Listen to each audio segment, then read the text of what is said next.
بسم اللہ الرحمن الرحیم۔ السلام علیکم۔ بھابھی حج کرنے گئیں، پر جب واپس آئی تو بولی تیرا بھائی فوت ہو گیا۔ ہر کوئی بھابھی سے دعا کروانے آتا۔ ایک دن بھابھی کا مسلح ہٹایا تو جان نکل گئی۔ صبح سے ہی گھر میں تیاری لگی ہوئی تھی۔ آج میرے بھائی اور بھابھی نے حج کر کے واپس آ جانا تھا، اور جب وہ گھر پہ واپس آ جاتے تو مہمانوں کا تانتا بن جانا تھا۔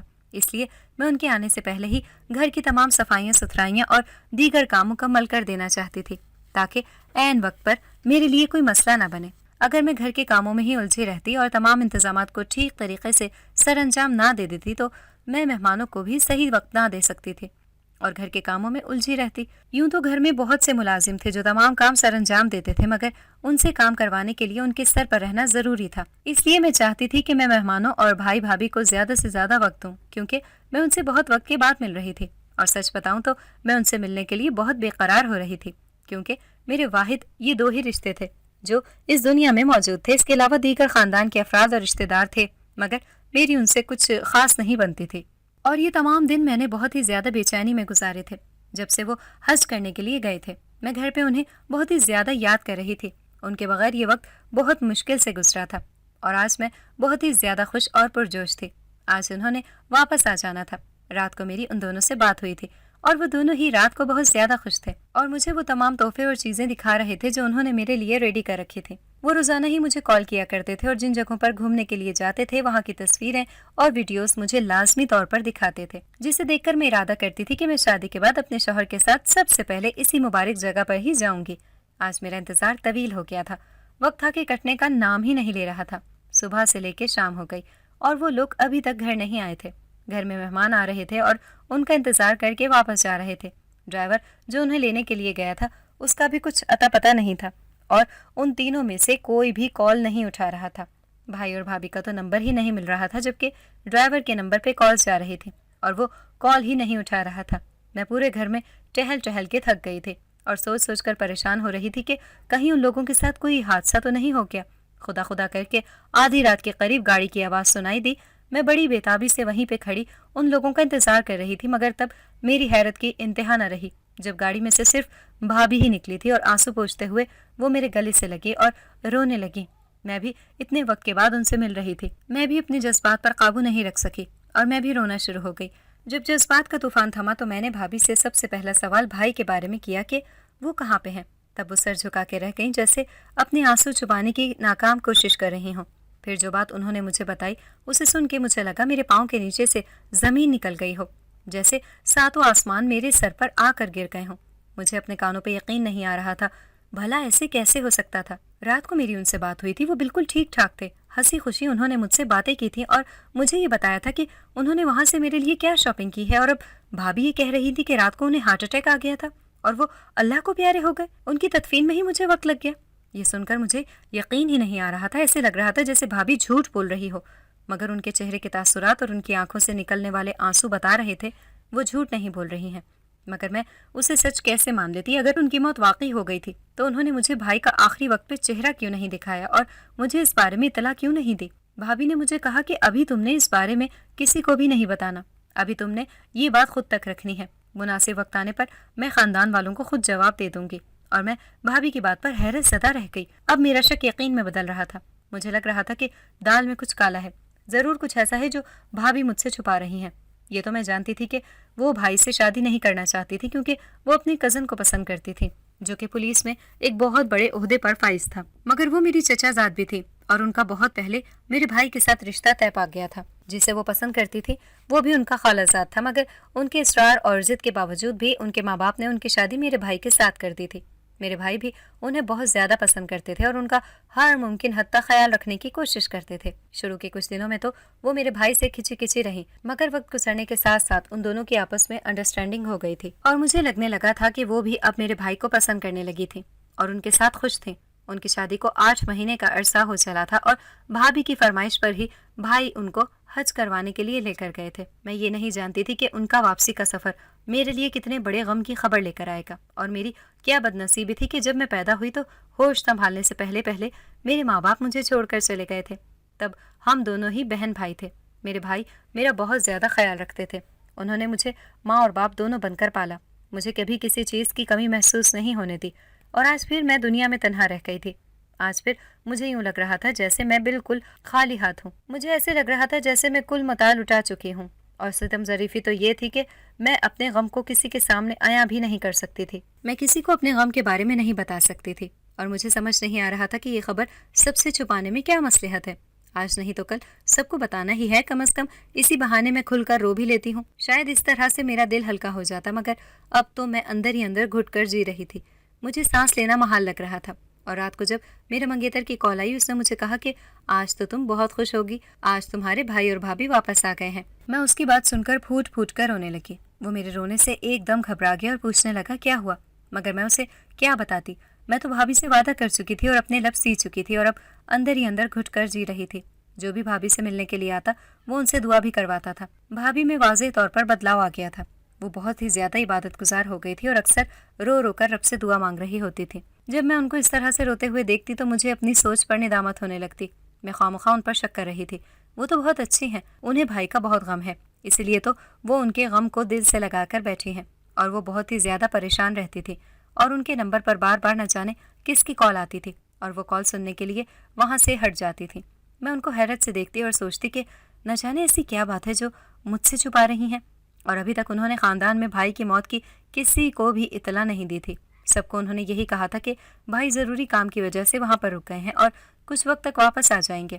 اور پھر کچھ دن کے بعد ہمارے گھر میں بھابھی کے اسی کزن کی آمد شروع ہو گئی جسے وہ شادی سے پہلے پسند کیا کرتی تھی۔ یہ پولیس میں تھا اور اب یہ بھی شادی شدہ تھا، اور شادی شدہ ہونے کے باوجود بھی یہ میری بھابھی کے آگے پیچھے کیوں پھر رہا تھا؟ اب پھر سے میری سوچ بدلنے لگی تھی، اب پھر سے میرے خیالات باغیانہ ہونے لگے تھے، اور پھر سے مجھے ان پر شک ہونے لگا تھا۔ مجھے لگنے لگا تھا کہ انہوں نے بھائی کے ساتھ خود کچھ غلط کیا ہے، اور انہوں نے شاید اس کے ساتھ شادی کرنے کے لیے ہی بھائی کو راستے سے ہٹایا ہے۔ وہ یہ نہیں چاہتی کہ خاندان میں کسی کو ان پر شک ہو جائے، اسی لیے تو وہ خاندان میں کسی کو یہ بات نہیں بتا رہی۔ میرے دل میں اپنی بھابھی کے لیے نفرت بڑھتی جا رہی تھی۔ ان کی نمازیں، عبادتیں، سب کچھ مجھے ایک ڈھونگ لگتا تھا۔ ایسے لگتا تھا جیسے انہوں نے خود کو بچانے کے لیے اپنا ایک بحروب بنا لیا ہے، تاکہ ان پر کوئی شک نہ کر سکے، انہیں کوئی غلط نہ سمجھ سکے اور انہیں کوئی الزام نہ دے سکے، جبکہ میں تو سچ سمجھ گئی تھی، اور یہ جان کر مجھے تو بہت دکھ ہوا تھا۔ میں نے یہ سوچ لیا تھا کہ میں اپنی بھائی کی موت کا بدلہ ضرور لوں گی، اور ساتھ مجھ سے یہ بے حیائی بھی برداشت نہیں ہو رہی تھی۔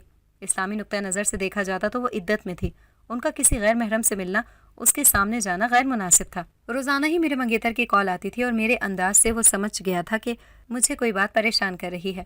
روزانہ مجھ سے پوچھتا کہ کیا بات ہے، تم کیوں اتنی بدل گئی ہو، اور میں ہنس کر اسے ٹال دیتی کہ یہ تمہارا وہم ہے۔ وقتی طور پر تو وہ میری بات سن کر بہل جاتا، مگر اس کے دل میں بھی یہ بات بیٹھ گئی تھی کہ مجھے کوئی بات پریشان کر رہی ہے، مگر میں اسے یہ بات نہیں بتا سکتی تھی جب تک میرے ہاتھ میں کچھ ثبوت نہ لگتا۔ میں کسی کے ساتھ بھی یہ بات نہیں کر سکتی تھی، کیونکہ میرا منگیتر بھی اسی خاندان کا فرد تھا، اور بات پورے خاندان میں پھیل جاتی، اور یہ بھی ہو سکتا تھا کہ ساری بات بھابھی مجھ پر ہی ڈال دیتی اور میں ہی سب کی نظروں میں گنہگار ٹھہرائی جاتی۔ مجھے خاموشی سے وقت گزرنے کا انتظار کرنا تھا، مجھے صحیح وقت کا انتظار تھا جب میں اپنی بات سب لوگوں تک پہنچاؤں اور سب لوگ میری بات کو سمجھ بھی لیں، اور جب تک میرے پاس کسی بات کا کوئی ثبوت نہ ہوتا تب تک میں کسی سے کوئی بات نہیں کر سکتی تھی، اور نہ ہی تب تک کسی کو یقین دلا سکتی تھی، کیونکہ بھابھی کو خاندان میں بہت ہی زیادہ حیثیت حاصل تھی، اور ان کی پشت پناہی پر ان کے والدین بھی تھے، جبکہ میرا ایک ہی سہارا تھا میرا بھائی، اور میرے ساتھ وہ بھی نہیں تھا۔ ثبوت لینے کے لیے میں نے بھابھی کے کمرے کی تلاشی لینے کا فیصلہ کیا، تاکہ وہاں سے مجھے کوئی ایسی چیز مل جائے جس سے میں سب لوگوں کو ان کی اصلیت دکھا سکوں، مگر مجھے اس چیز کا موقع ہی نہیں مل رہا تھا، کیونکہ وہ ہر وقت گھر میں ہی رہتی تھیں اور کمرے کے سامنے آس پاس ہی رہتی تھیں، نہ وہ گھر سے باہر جاتی اور نہ میں کمرے کی تلاشی لیتی۔ اور اب انہوں نے اپنے اسی کزن کے ساتھ باہر جانا شروع کر دیا تھا، یا پھر وہ صبح صبح ڈرائیور کو ساتھ لے کر چلی جاتی اور رات گئے تک واپس آتی۔ اس دوران میرے پاس بھرپور موقع ہوتا تھا کہ میں ان کے کمرے کی تلاشی لے سکوں، مگر میں اس میں بھی ناکام ہو گئی، کیونکہ وہ اپنے کمرے کو لاک کر کے جاتی تھیں، اور ان کے کمرے کی چابیاں صرف انہی کے پاس تھیں، اور وہ بہت بدلی بدلی سی لگنے لگی تھیں۔ ایسے لگتا تھا جیسے انہیں کوئی بات پریشان کر رہی ہو، جیسے کسی بات پر وہ الجھی ہوئی ہوں اور اس کا سرا نہ مل رہا ہو۔ میں بھی ان کے پریشان ہونے پر پریشان ہو رہی تھی، مگر جب مجھے یاد آتا کہ یہی میرے بھائی کی قاتل ہیں اور انہوں نے ہی میرے بھائی کو کہیں غائب کیا ہے، تب میں ان سے بہت زیادہ نفرت محسوس کرنے لگتی تھی۔ اب انہیں واپس آئے ہوئے 2 مہینے کا عرصہ ہونے والا تھا، اور ابھی تک انہوں نے خاندان والوں سے صرف ایک ہی بہانہ بنایا ہوا تھا کہ بھائی کچھ ٹائم تک واپس آ جائیں گے۔ ایک دن جب میں اس بات سے بہت ہی زیادہ تنگ آ گئی تو میں نے ان سے پوچھا کہ آپ سب لوگوں کو سچ کیوں نہیں بتا دیتے؟ آپ نے سب لوگوں کو دھوکے میں کیوں رکھا ہوا ہے؟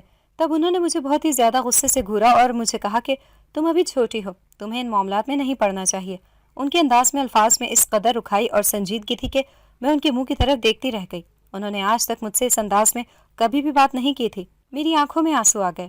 میرے چہرے کے تاثرات دیکھ کر وہ کچھ نرم پڑ گئیں اور مجھے کہنے لگیں کہ ابھی کسی کو کچھ بتانے کا مناسب وقت نہیں ہے، جب مجھے بہتر لگے گا میں سب لوگوں کو بتا دوں گی، اور بہتر یہی ہے کہ تم اس معاملے میں پریشان مت ہو، خدا سے اچھے کی امید رکھو، سب کچھ اچھا ہوگا۔ اس دوران میرے سسرال والے بھی چکر لگا رہے تھے اور وہ میری شادی کی تاریخ مانگ رہے تھے۔ میرا غم ابھی بہت بڑا تھا، میرا غم تازہ تھا، میں ابھی خود بھی شادی کرنے کے حق میں نہیں تھی۔ بھابھی نے ان لوگوں کو کہا کہ جب تک جنید گھر پر نہیں آ جاتے تب تک میں اس بارے میں کوئی بات نہیں کر سکتی، اور مجھے حیرت ہوتی تھی جب بھابھی اس قدر صفائی سے جھوٹ بولتی تھی تو انہیں ڈر نہیں لگتا، تو جب سب کو سچ پتا چلے گا تو کیا ہوگا؟ مجھے سمجھ نہیں آتی تھی کہ آخر یہ بات چھپانے میں کیا مصلحت ہے۔ پھر ہر دوسرے تیسرے دن میرا منگیتر بھی مجھ سے میرے بھائی کے بارے میں سوال کرنے لگا اور میرے سسرال والے بھی گاہے بگاہے چکر لگانے لگے۔ سب لوگوں کے لبوں پر ایک ہی سوال تھا، ایک ہی جملہ تھا، اور بھابھی تو گھر سے غائب رہتی تھی، رات یہ واپس آتی تھی۔ سب لوگوں کو مجھے ہی دیکھنا پڑتا تھا اور پھر ان کے سوالوں کے جوابات بھی مجھے ہی دینے پڑتے تھے۔ میں اس ساری صورتحال سے بہت تنگ آ چکی تھی۔ اب میں نے فیصلہ کر لیا تھا کہ مجھ سے جب کسی نے بھی سوال کیا میں اسے سچ سچ بتا دوں گی۔ اب بھابھی کی روٹین مجھے بہت ہی زیادہ کھٹکنے لگی تھی۔ اب روزانہ ہی ان کا وہ کزن انہیں لینے کے لیے آ جاتا اور میں غصے سے یہ سوچ کر بل کھا کر رہ جاتی کہ آخر ان کو اس کے ساتھ ایسے کون سے کام ہیں جو روزانہ وہ اس کے ساتھ جاتی ہیں اور صبح سے لے کر رات تک اس کے ساتھ ہی رہتی ہیں۔ میرے دل میں ان کے لیے بدگمانیاں اور نفرت پیدا ہونے لگی تھی، اور پھر ایک دن میں نے فیصلہ کر لیا کہ میں یہ دیکھ کر ہی رہوں گی کہ آخر ان دونوں میں کیا رشتہ ہے، اور یہ اس کے ساتھ روزانہ کیوں جاتی ہیں اور کہاں جاتی ہیں، پورا پورا دن یہ کیا کرتی رہتی ہیں۔ ایسے کتنے ہی سوال تھے جو میرے ذہن میں ادھم مچا رکھے تھے۔ اور پھر ایک دن جب ان کا کزن انہیں لینے کے لیے آیا تو بھابھی نے اسے اندر بلا لیا، اور یہ موقع میرے لیے اچھا تھا۔ میں گاڑی میں پچھلی سیٹ پر چھپ کر بیٹھ گئی۔ تھوڑی دیر کے بعد ہی وہ لوگ آ گئے تھے۔ پہلے تو کافی دیر تک سفر خاموشی کی نظر ہوا، اور پھر ان لوگوں کی الجھی ہوئی باتیں میری سمجھ سے باہر تھیں۔ نہ جانے وہ کسی کیس کے بارے میں بات کر رہے تھے جو بہت ہی زیادہ پیچیدہ ہے اور اس کو جیتنا بہت زیادہ مشکل نظر آ رہا ہے۔ ان کی باتوں کو سمجھنے کے لیے جب میں نے تھوڑا سا سر اوپر اٹھایا تو اچانک سے میری بھابھی کی مجھ پر نظر پڑ گئی، اور انہوں نے اپنے کزن کو بولا گاڑی روکو۔ اب میں ان دونوں کے سامنے تھی اور ان دونوں کی نگاہوں میں میرے لیے حیرت تھی۔ بھابھی نے مجھے غصے سے دیکھا اور کہا کہ یہ کیا حرکت ہے؟ میں نے کہا کہ میں بس دیکھنا چاہ رہی تھی کہ آپ روزانہ کہاں جاتی ہیں اور آپ مجھ سے کیا چھپا رہی ہیں۔ مجھے لگتا ہے کہ کوئی بات اور ایسی ہے جو مجھ سے چھپائی جا رہی ہے۔ میں بس وہی جاننا چاہتی تھی، اس کے علاوہ میرا کوئی مقصد نہیں تھا۔ تب ان کو مجھ پر بہت غصہ آ رہا تھا۔ ان کا بس نہیں چل رہا تھا کہ وہ کیا کر لیں۔ آج ہم پہلے ہی بہت زیادہ لیٹ ہو گئے ہیں اور اب تمہاری وجہ سے ہمیں اور بھی دیر ہو جائے گی۔ انہوں نے گاڑی کو واپس موڑا اور مجھے گھر چھوڑ کر وہ واپس چلے گئے، اور پھر میں سوچتی ہی رہ گئی۔ میرا ذہن پہلے سے زیادہ الجھ کر رہ گیا تھا۔ میں تو اپنی پہیلی سلجھانے کے چکر میں تھی، میں اپنی الجھن کو دور کرنے کے چکر میں تھی، اور اب میری پریشانی میں اضافہ ہو گیا تھا، اور اب میں پہلے سے زیادہ الجھ کر رہ گئی تھی، اور میں یہ سوچ سوچ کر پریشان ہو رہی تھی کہ وہ کس کیس کے بارے میں بات کر رہی تھی جو بہت پیچیدہ ہے اور ان کا جیتنا بہت مشکل ہے۔ آخر ایسا کون سا سچ ہے جو مجھ سے چھپایا جا رہا ہے؟ میرے ذہن میں کتنے ہی خیالات جنم لے رہے تھے اور میں سوچ سوچ کر پاگل ہو رہی تھی، مگر کوئی سرا ہاتھ نہیں آ رہا تھا۔ پھر میں یہ سوچنے پر مجبور ہو گئی کہ کہیں ایسا تو نہیں کہ وہ جائیداد اپنے نام کروانا چاہ رہی ہوں۔ نہیں، پھر میں نے خود ہی اپنے خیال کی نفی کر دی، کیونکہ بھابھی جیسی بھی تھی وہ کم از کم لالچی نہیں تھی، اتنا تو ان کے بارے میں بھی جانتی تھی۔ تو پھر آخر وجہ کیا تھی جو یہ سب کچھ کر رہی تھی؟ شام کو جب وہ واپس آئیں تو انہوں نے مجھے اپنے پاس بٹھایا اور مجھے کہا کہ تمہیں پریشان ہونے کی کوئی ضرورت نہیں ہے، جو بھی سچ ہوگا تمہارے سامنے آ جائے گا، اور تمہیں میرے خلوص پر بھی شک کرنے کی کوئی ضرورت نہیں ہے۔ میں جانتی ہوں کہ تمہارے ذہن میں بہت سے سوالات ہوں گے، مگر یقین مانو میں بھی تمہارے کسی سوال کا جواب نہیں دے سکتی۔ میں خود الجھ کر رہ گئی ہوں، میں خود راستہ دیکھ رہی ہوں، خود منزل سے دور ہوں، جس کے بارے میں خود لاپتہ ہو میں تمہیں اس کے بارے میں کیسے بتا سکتی ہوں؟ ان کی باتوں نے میری ذہنی گرہ کو کھولنے کی بجائے مزید تنگ کر دیا تھا۔ میں نے بھی سارا معاملہ اللہ پر چھوڑ دیا تھا، اور میں بھی اپنا زیادہ تر وقت عبادت میں گزارنے لگی تھی۔ اب میں بہت ہی زیادہ اکیلی رہ گئی تھی، ایسا لگتا تھا جیسے اس بڑی دنیا میں میرا کوئی اپنا نہیں رہا، اور میں رفتہ رفتہ ڈپریشن میں جا رہی تھی، مگر ابھی تک میں نے اپنی ہمت نہیں ہاری تھی۔ میں نے یہ فیصلہ کر لیا تھا کہ میں بھابھی کا سچ جان کر رہوں گی اور سب کے سامنے ان کا سچ لا کر رہوں گی۔ اس دن میں خلاف معمول دن کے وقت اپنے بھائی کو یاد کرتے کرتے نہ جانے کس وقت روتے ہوئے سو گئی۔ جب میں سو کر اٹھی تو مغرب کا وقت تھا، اور میرے دل پہ اب عجیب سی گھبراہٹ آ رہی تھی، ایسے لگ رہا تھا جیسے کچھ عجیب سا ہونے والا ہے۔ میرا دل ہول رہا تھا، گھر میں تھا ہی کون جس سے میں اپنے دل کی بات کرتی؟ پھر جب میرے دل کی گھبراہٹ بہت ہی زیادہ بڑھ گئی تو میں بھابھی کے کمرے میں آ گئی، اور ان کے کمرے میں آتے ہی میں ٹھٹک کر رہ گئی۔ زمین پر جائے نماز بچھی تھی، تھوڑی ایک سائڈ پر بھابھی زمین پر دوہری ہو کر پڑی ہوئی تھی۔ یہ منظر میرے لیے بہت ہی زیادہ حیرت ناک تھا۔ میں یہ منظر دیکھ کر بہت ہی زیادہ پریشان ہو گئی۔ جب میں باہر ان کے پاس آئی تو میری نظر جائے نماز پر پڑی اور اس کے نیچے کچھ ہل رہا تھا۔ میں نے ڈرتے ڈرتے جب جائے نماز کو اٹھایا تو میری چیخ نکل گئی، کیونکہ اس کے نیچے سانپ تھا۔ تو اس کا مطلب یہ تھا کہ سانپ نے کہیں بھابھی کو تو نہیں ڈس لیا۔ میں یکدم سے بوکھلا گئی تھی اور میں نے شور مچا دیا۔ تھوڑی ہی دیر میں تمام ملازم وہاں پر اکٹھے ہو گئے اور پھر ایک ملازمہ کی مدد سے میں بھابھی کو لے کر ہسپتال آ گئی۔ اب میں بہت ہی زیادہ پریشان ہو چکی تھی، سمجھ نہیں آ رہی تھی کہ کیا کروں۔ اب مجھے ڈر لگ رہا تھا کہ اگر بھابھی بھی مجھے اس بڑی دنیا میں اکیلا چھوڑ کر چلی گئی تو میں کہاں جاؤں گی؟ میرا تو اب کوئی بھی قریبی رشتہ اس دنیا میں نہیں ہے۔ اور جب ہسپتال میں لے کر گئے تو ڈاکٹر نے کہا کہ اگر آپ پر وقت انہیں نہ لے کر آتے تو ان کی جان جانے کا خطرہ تھا، کیونکہ وہ سانپ بہت ہی زیادہ خطرناک تھا۔ اس کے بعد اس سانپ کو ڈھونڈ کر گارڈ نے ختم کر دیا تھا۔ میرا خوف کسی طرح سے بھی کم نہیں ہو رہا تھا۔ رفتہ رفتہ بھابھی کے تمام رشتہ دار وہاں پر پہنچ چکے تھے اور اب شکر تھا کہ وہ خطرے سے باہر تھیں اور صحت یاب ہو رہی تھیں۔ دوسرے دن ہم انہیں لے کر گھر واپس آ گئے۔ اب میں ان کا بہت ہی زیادہ خیال رکھ رہی تھی۔ میں ایک سیکنڈ کے لیے بھی ان کے پاس سے نہیں ہٹ رہی تھی۔ میری محبت دیکھ کر ان کی آنکھیں نم ہو گئی۔ وہ مجھ سے کہنے لگیں کہ میں کبھی کبھی تمہارے ساتھ زیادتی کر جاتی ہوں، میں غصے میں بول جاتی ہوں، مگر یقین کرو میں نے اپنی فرسٹریشن ہی تو نکالنی ہے۔ میرا مقصد تمہیں دکھی کرنا نہیں ہوتا۔ میں تمہیں جو بھی کہنا چاہتی ہوں انجانے میں کہہ جاتی ہوں، اور بعد میں مجھے اس بات کا احساس بھی ہوتا ہے۔ تب میں نے ان کا ہاتھ دونوں ہاتھوں میں تھام لیا اور انہیں کہا کہ آپ میری بڑی بہن ہیں اور میں آپ سے ناراض نہیں ہوں، بس آپ سے ایک گلہ ہے۔ آپ مجھے پورا سچ کیوں نہیں بتاتی؟ مجھے ایسے کیوں لگتا ہے کہ کوئی ایسی بات ہے جو آپ مجھ سے چھپا رہی ہیں؟ میری بات سن کر ان کے چہرے پر سر کی طاری ہو گئی اور وہ کہنے لگیں کہ صرف ایک ہی ہفتے کی بات ہے، حقیقت تمہارے سامنے عیاں ہو جائے گی۔ میں وعدہ کرتی ہوں کہ تمہیں ایک ہفتے کے بعد سب کچھ سچ بتا دوں گی، یا تو میں تمہیں زندگی کی سب سے بڑی خوشی دوں گی اور یا پھر تمہیں زندگی کی سب سے بری خبر۔ مگر میری یہ خواہش ہے کہ میں تمہیں زندگی کی سب سے بڑی خوشخبری دوں، کیونکہ تمہاری خوشی میں ہی میری خوشی پوشیدہ ہے۔ ان کی الجھی ہوئی باتوں میں مجھے مزید الجھا دیا تھا، مگر انتظار کرنے اور صبر کرنے کے سوا میرے پاس کوئی راستہ نہیں تھا، اور یہ وقت میں نے خاموشی اور صبر سے ہی گزارنا تھا۔ ایک دن وہ صبح سویرے ہی گھر سے چلی گئی۔ آج میرا دل بہت گھبرا رہا تھا۔ صبح سے دل میں طرح طرح کے وسوسے آ رہے تھے، عجیب و غریب خیال آ رہے تھے۔ جب میں نے بھابھی کا نمبر ملایا تو ان کا نمبر بن جا رہا تھا۔ صبح سے لے کر رات ہو گئی اور کافی وقت ہو گیا تھا۔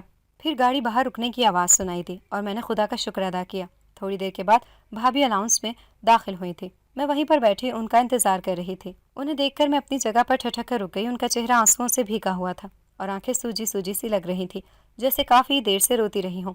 وہ آتے ہی میرے گلے سے لگ گئیں۔ میں یہ دیکھ کر بہت ہی زیادہ خواص باختہ ہو گئی تھی کہ سمجھ نہیں آ رہی تھی کیا ہو رہا ہے۔ تھوڑی دیر کے بعد میری آنکھوں نے جو منظر دیکھا وہ مجھے حیران کرنے کے لیے کافی تھا۔ مجھے اپنی آنکھوں پر یقین نہیں آ رہا تھا۔ میرے سامنے کوئی اور نہیں بلکہ میرا بھائی کھڑا تھا۔ وہ پہلے کی نسبت بہت کمزور ہو گئے تھے، مگر یہ شکر تھا کہ وہ میرے سامنے زندہ سلامت کھڑے تھے۔ میں ان کے گلے لگ کر رونے لگی تھی۔ انہوں نے مجھے بھیگے ہوئے لہجے میں تسلی دی اور کہا کہ سب کچھ ٹھیک ہو جائے گا، جو بھی پریشانیاں تھیں وہ دور ہو گئی تھیں۔ پھر بھائی نے بتایا کہ جس دن ان لوگوں نے واپس آنا تھا اس دن وہاں پر رہنے والے ایک رہائشی نے، جو میرے بھائی کا جاننے والا تھا، اس نے بھائی کو ایک بیگ دیا اور کہا کہ یہ پاکستان میں اس کے رشتہ داروں کو پہنچا دیں۔ میرے بھائی کی اس کے ساتھ اچھی سلام دعا تھی۔ انہوں نے وہ بیگ اس سے لے لیا اور چیکنگ کے دوران پتہ چلا کہ اس میں غیر قانونی مواد موجود تھا، جس کی وجہ سے پولیس نے انہیں اپنی کسٹڈی میں لے لیا تھا۔ کسی بھی طرح سے بھائی کی بے گناہی ثابت نہیں ہو رہی تھی۔ سارے ثبوت ان کے خلاف جا رہے تھے۔ بظاہر دکھنے میں یہی لگ رہا تھا کہ انہیں جیل ہو جائے گی اور وہ کبھی بھی باہر نہیں آ سکیں گے۔ تب انہوں نے ہی بھابھی کو کہا تھا کہ وہ مجھے یہ کہیں کہ میں اس دنیا سے چلا گیا ہوں، کیونکہ مجھے وہ ایک لا حاصل انتظار میں ڈالنا نہیں چاہتے تھے۔ وہ نہیں جانتے تھے کہ انہیں رہائی بھی ملے گی یا نہیں، مگر بھابھی نے ہار نہیں مانی تھی۔ وہ مسلسل ان کا کیس لڑتی رہی اور پھر بالآخر وہ بھائی کو بے گناہ ثابت کرنے میں کامیاب ہو گئیں، اور جو اصل مجرم تھا اس کو پولیس نے گرفتار کر لیا تھا۔ بھابھی اپنے کزن کے ساتھ اسی سلسلے میں ہی روزانہ جاتی تھیں تاکہ وہ ان کی رہائی کے لیے کچھ کر سکیں، اور میں کتنی غلط تھی، میں ان کے بارے میں غلط سوچ رہی تھی۔ ان کے خلوص کو، ان کی کوشش، ان کی ریاضت کو شک کی نگاہ سے دیکھ رہی تھی، مگر میرا بھی اس میں کیا قصور تھا؟ انہوں نے بھی تو مجھے واضح طور پر کوئی بات بھی نہیں بتائی تھی، مگر میں خوش تھی کہ بالآخر اندھیرا چھٹ گیا تھا اور ہماری زندگیوں میں بھی روشنی آ گئی تھی۔ کتنے دن تک تو مجھے یقین ہی نہیں آیا کہ میرے بھائی واپس آ گئے ہیں۔ خاندان کے لوگ فردن فردن ان کے پاس آتے تھے، اور اب دوبارہ سے ہی میرے سسرال والوں نے گھر پہ چکر لگانے شروع کر دیے تھے۔ اس بار ان کا ارادہ میری شادی کی تاریخ لے کر ہی ٹلنے کا تھا۔ جب آپی نے مجھ سے میری رضامندی پوچھی تو میں نے شرما کر سر جھکا لیا اور سارے فیصلے کا اختیار انہیں دے دیا۔ انہوں نے میرے ماتھے پر بوسہ دے کر مجھے ہمیشہ خوش رہنے کی دعا دی۔ ایک سکون کی لہر تھی جو میرے پورے وجود میں سرایت کر گئی تھی۔